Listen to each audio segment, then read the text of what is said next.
Bayangkan kamu terbangun di sebuah rumah yang tak pernah kamu sadari kamu tinggali. Jendela tertutup, dindingnya penuh coretan tangan yang tak kamu kenali. Dan saat kamu buka pintunya, kamu sadar selama ini kamu hanya tinggal di satu ruangan kecil. Ruangan yang nyaman tapi sempit, penuh gema pikiran sendiri. Setiap hari kamu merasa kamu memilih, kamu bebas. Tapi nyatanya, kamu cuma mengulang pola yang sama. Hari demi hari, pikiran yang sama, emosi yang sama, konflik yang sama. Seolah-olah kamu hidup, tapi tidak pernah benar-benar hidup.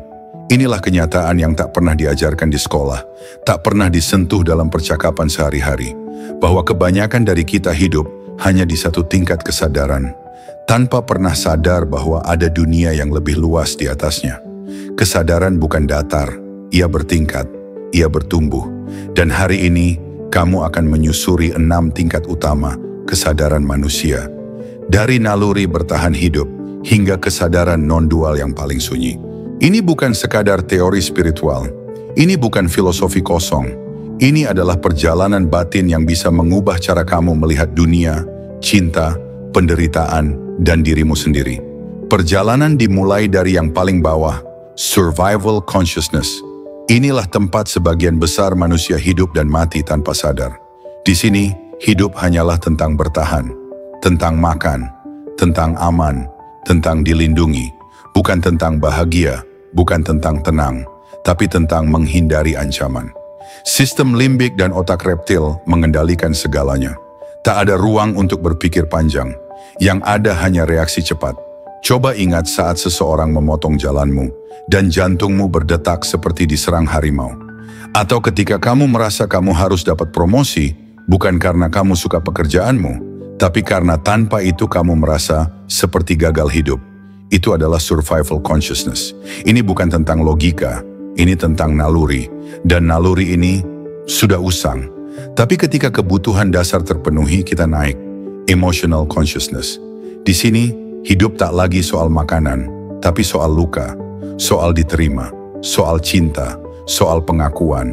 Kita jadi budak dari perasaan, takut ditinggal, takut gagal, butuh validasi. Kita mulai membentuk cerita dalam kepala, bahwa kita tidak cukup, bahwa kita harus jadi sesuatu, dan kalau tidak, kita tidak layak dicintai. Amigdala di otak kita terus-menerus memindai ancaman sosial. Komentar orang, tatapan dingin, atau post yang tak dibalas bisa menghantam kita seperti pukulan nyata. Yang menyedihkan, ini terasa normal. Inilah yang kita anggap sebagai menjadi manusia. Padahal ini hanya lapisan kedua. Kita bukan hanya tubuh yang takut. Kita bukan hanya hati yang luka. Kita bisa lebih, tapi hanya kalau kita berani naik. Bagi yang mulai bertanya, yang mulai mencari makna lebih dalam, mereka masuk ke rational or intellectual consciousness. Disinilah kebangkitan pertama terjadi.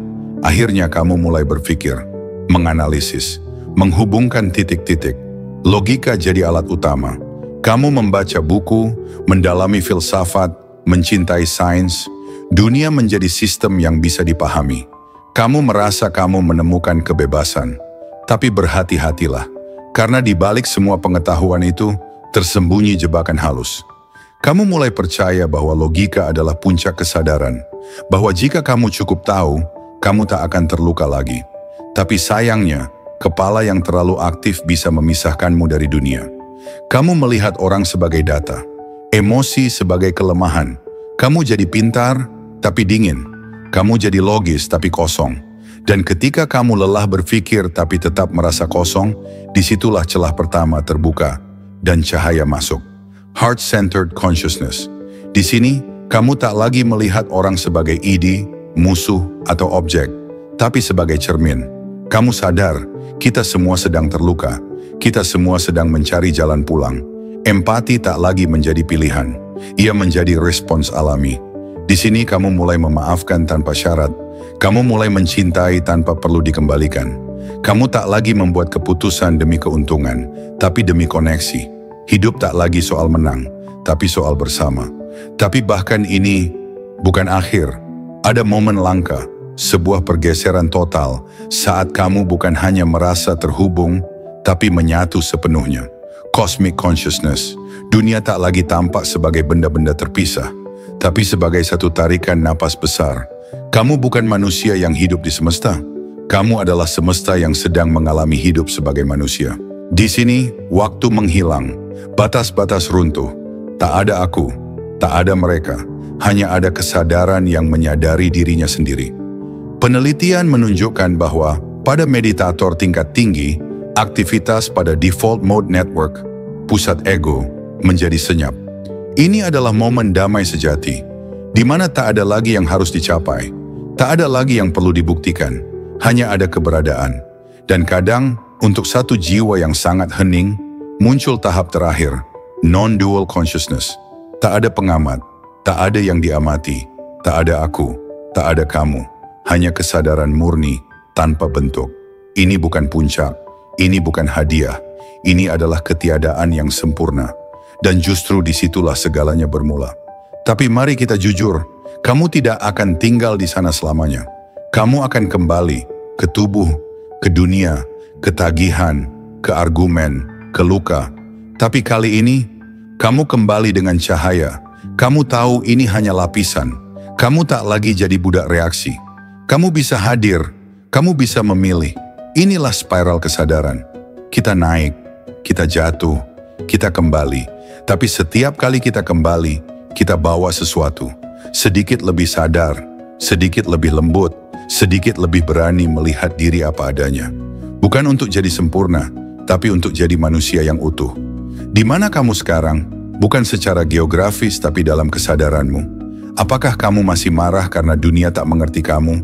Atau kamu mulai melihat bahwa dunia adalah kamu juga? Kesadaran bukan peta datar. Ia adalah rumah bertingkat. Dan setiap lantainya menyimpan pemahaman yang lebih luas. Tidak semua orang naik. Tapi jika kamu bisa mendengar ini, mungkin kamu sudah mulai melangkah.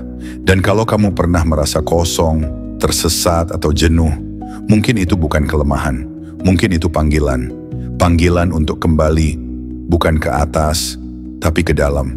Menuju dirimu yang sebenarnya. Menuju cahaya yang tak pernah padam. Perjalanan baru saja dimulai. Kamu tidak sendiri. Dan di sini, kamu selalu punya tempat.